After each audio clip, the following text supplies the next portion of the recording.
So I watched a bit of this. There was this debate between Hawk Nelson, our buddy from Hawk Nelson,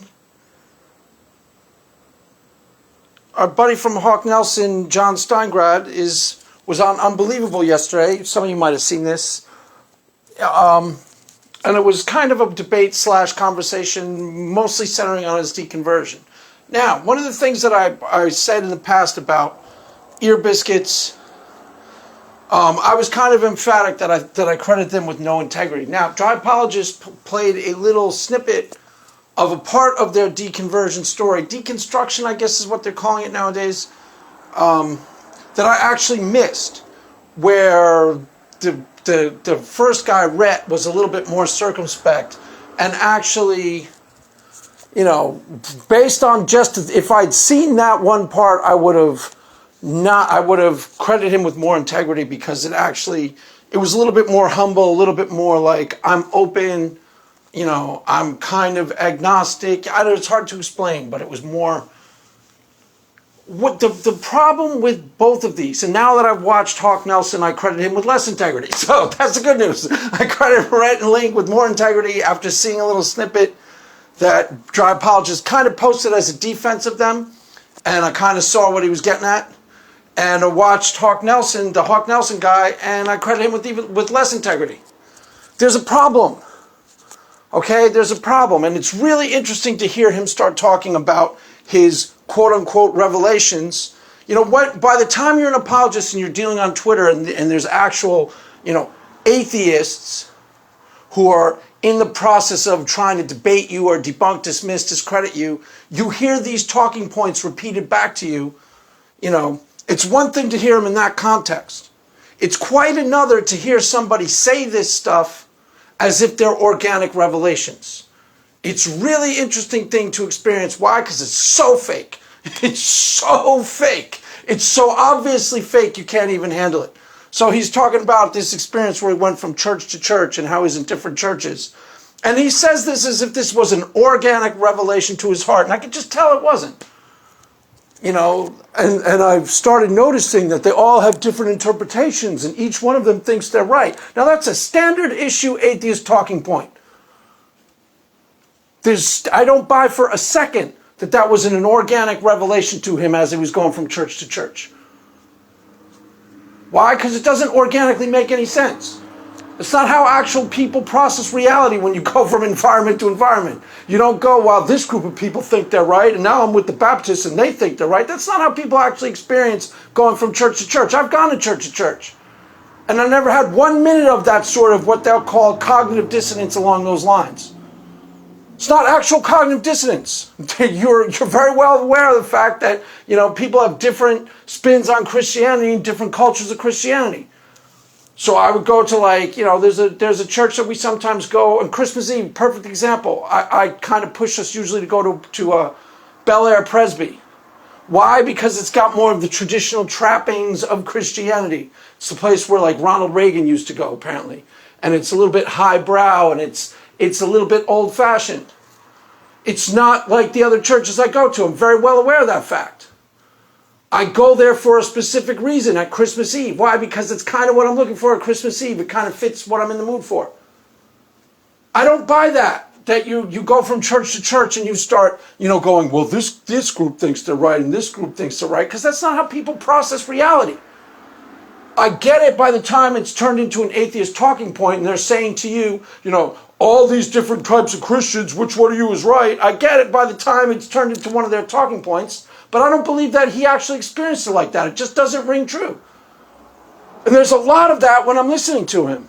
So I'm crediting him now with less integrity. And he even said somewhere in there, and I think this is very telling. He said, I wish people wouldn't take guesses at what's motivating other people. I don't think that's a good idea. I actually think that's a really good idea. Because if you just listen to what comes out of their mouth, you'll never really understand what's wiring people up. It's a really good way. I think it's a tell, because I think he's throwing that out there as a partial defense. Believe what I'm telling you is what motivates me. Don't actually try and read between the lines and think about what's really motivating me. If it doesn't ring true to you, just accept it. You got to take my word for it. I don't take his word for it. Why? Because it doesn't ring true. I get it. I mean, I've tried to explain this, and this is complicated, but it's worth thinking through. Because I get the objections to the Old Testament. I'm not saying that the person doesn't go, wow, that seems wrong here. Have questions about Christianity. Like, for example, the guy who Apologia went on this show, Ex-Evangelicals. And he did a long, he did a very similar thing to what he did on my channel. He gave his long testimony about his deconversion process. Now, one of those guys calls himself an ex-evangelical. And he went through a very similar process as Apologia and Hawk Nelson. He calls it deconstruction. He doesn't deconvert. So I get it. I get having questions about the Old Testament or being part, like in Paul's particular case, and like, for example, the genetically modified skeptics case, they were part of these religious traditions that were really hardcore fundamentalists. Like, I would have deconverted or deconstructed from those groups myself. So I'm listening to a huge chunk of their story when they're on my channel, and I identify with lots of it. A lot of it makes complete sense to me. But the part where you go a step further, and this guy's right on the doorstep of going a step further and becoming one of these people on Twitter, evangelical atheists. That part doesn't quite ring true. Because nothing he is saying leads me to understand where he's coming from. It all sounds slightly inauthentic to where he's coming from. Now, to be perfectly fair, on the other side, the Christian guy wasn't handling it all that well. He starts kind of running apologetics on him, rather than really trying to listen and really trying to figure out what the deal was. I mean, that's one of the things that I do when I get people on my channel who are atheists and telling me about their deconversion process. I'm trying very, very hard not to give them any pushback. Why? Because I really want to understand. I really want to hear what they have to say and really want to try to understand. But there's something that's not quite corresponding to reality. Now, Hawk Nelson says I shouldn't guess at what's actually motivating. That's ridiculous. You never figure anybody out. People guess at Christians all the time. And it's fair territory. If you don't think I've genuinely experienced God, which a lot of atheists don't, it's only normal that you're going to take guesses at why I believe what I believe if you don't think it's true. Now, I don't think that what he believes is true. So then I have to make educated guesses at why. It's the same reason, same thing with the flat earther. Obviously, you've got to ascribe to somebody actual motivations or you will never understand the behavior. Flat earthers believe something that is patently false, that all the evidence could teach them very quickly if they just paid attention to it, that what they believe is not true. So there's some form of psychological payoff involved as to why they are continuing down this path and why they are refusing to accept things that the rest of us, easily understand and easily read and go, okay, that's true, that's true. In order for the flat earther to be right, huge chunks of reality would have to be upended and false. There'd have to be all these conspiracies between the nations of the world to deceive us. And that's a lot less plausible than that the earth is round and whatever. So in order for you to understand the behavior, you have to take educated guesses. It's what's motivating it. As much as Hawk Nelson doesn't want me to, it's necessary. Why? Because I'll never understand him otherwise. I don't buy what he thinks deconverted him. I get that's what he thinks was paramount importance. But in my own experience with human beings, they aren't really good at analyzing themselves and they aren't really good at understanding their own behavior. Particularly people like him and like Ear Biscuits guys who aren't that deep, who think they think. I really think I think, Craig. Yeah, they look 10 feet deep and go, I've really, really delved into this, when they haven't. So you got to take educated guesses. With Rhett and Link, I'm pretty sure I took a really good educated guess as to what's motivating them more than they know. And if I'm wrong, I'm a lot more right than what they think is motivating them. Promise. Promise. I'm really good at sizing people up, and there's a reason why I'm really good at sizing people up. It's because I read between the lines. That's why I'm good at sizing people up. I don't go with what they just say. If you do that, you're a sucker. And no atheist does that with Christians.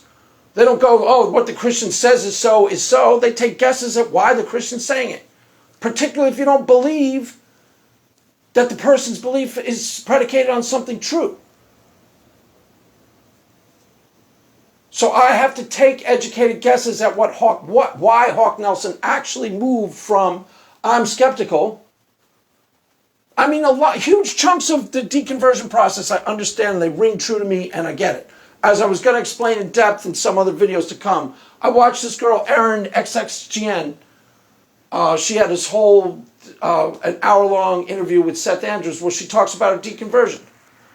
And when she's just talking atheist to atheist and telling the story of her life, almost every minute of it rang true. I believed every second of it, and I got it immediately. But it doesn't. But there's a further step that she's not telling him, and there's a further step with Hawk Nelson that he's not telling us. There's something going unspoken, which is the actual motivation for where they wind up. I get why she deconstructed. I get why she doesn't believe the earth is 6,000 years old, or she thinks purity culture is kind of toxic. That all rings true, and I buy it, and it makes sense to me.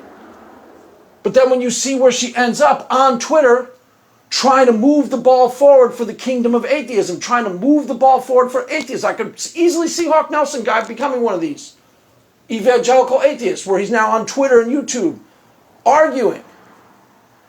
I think he's a couple months away from it, actually. It seems like he's almost there. Wouldn't surprise me if he does. There's something else going on there. And the fact that the person doesn't perceive it doesn't mean it isn't really there. There's some other motivating factor that is far more important than what is being vocalized. And it's really there. It's really there, I promise. I can tell. First of all, arguments about Old Testament and things like that, those aren't real motivating factors in human beings. Very easy to deconstruct and go, I'm not sure if my church has got the right angle on this. I don't really think the earth is 6,000 years old. I don't really believe when this group of Baptists says X, I'm not really sure that that's completely accurate. It's really easy to be skeptical, to go to church and not completely buy everything that's being sold to you. It's really easy to do that. Catholics have been doing it for centuries. You go, oh yeah, I totally agree with you, Mr. Priest. And they go do whatever they want and confess it a week later. That's what made the Catholic Church survive for so long. Why? Because everybody kind of does that anyways. I only half believe some of what you tell me, and I'm going to do more or less what I want, and then I'll come to church on Sunday morning and confess it all. That's why Catholics are so fun to hang out with. Why? Because they've been doing that for centuries. Reconciling internally the inconsistencies without even really trying or thinking about it. It's an easy thing to do. I get why someone who's raised fundamentalist struggles with it, because they tell you can't do it. They tell Catholics that you can't do it either, but then they go wink, wink, wink. By the way, you got to believe every minute of this. Wink, wink, nudge, nudge. As we all do. Wink, wink, nudge, nudge. I'm not sure if you completely understand what I mean, but there's a lot of healthy hypocrisy in the Catholic community. It's why it survived for so long.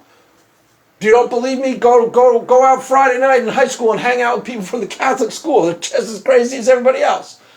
More so. The only difference is they wake up at Sunday morning. Saturday night they're out boozing with everybody else. Or they were in my town. And Sunday morning they wake up and go confess it all. Some of it's real in the Catholic community too. Some of their faith is predicated on things they actually believe and care about. And then when you start digging into that, you see that. But a huge chunk of what they're tacitly endorsing, they don't actually believe. That's normal in a church. That's normal in a church. You go to my church down the road here in the valley, and you're going to find that, there's every single person is a heretic to one degree or another. It's not you go to a different church and you find out that they think they have the spin. That's not how it actually works. You go to your church and you find out, if you actually polled people on what they really believe, you'd find out that there are heretics all over your church. A lot of people don't buy it whole hog. They take what they want. It's called cafeteria Christianity, right? And the church decries it, but everybody does it. They go to church and go, okay, I'm with you, preacher, on that. And yeah, Jesus' love, I'm with you on that. And I'm with you on that. And then the church guy will say something and go, I'm not sure about that one. So what's my point? My point is, when you get to the actual deconversion process, I get deconstruction. I'm not 100% sure if I'm on board with 100% of this. That's a normal part of growing up. That's a normal part of life. I got to work some of this out for myself. That's a normal part of being a human being. And you should be doing that with every group you're a part of. If you're a Democrat, you should be checking all of their, their talking points and all groups that you join indoctrinate you to one degree or another. It's not unique to religion. Matter of fact, atheists, you guys are as indoctrinated as anybody else. You should be taking out your atheist talking points and examine if they're actually true. A lot of them are. A lot of them aren't. A lot of them are myth. To take out what you are taught and look at and go, is this true? Does this comport with what I believe? Do I actually believe this? Is a normal part of growing up. It's a normal part of forming an identity. It's to a certain degree, it's really healthy. But the people who have quote unquote deconverted have always taken it a step further. That's the part that's really mysterious, that doesn't quite make sense organically. And so far, I've never really heard the reason for it. It's not been vocalized. It's never been vocalized. It's not being vocalized by Hawk Nelson. As you start going into this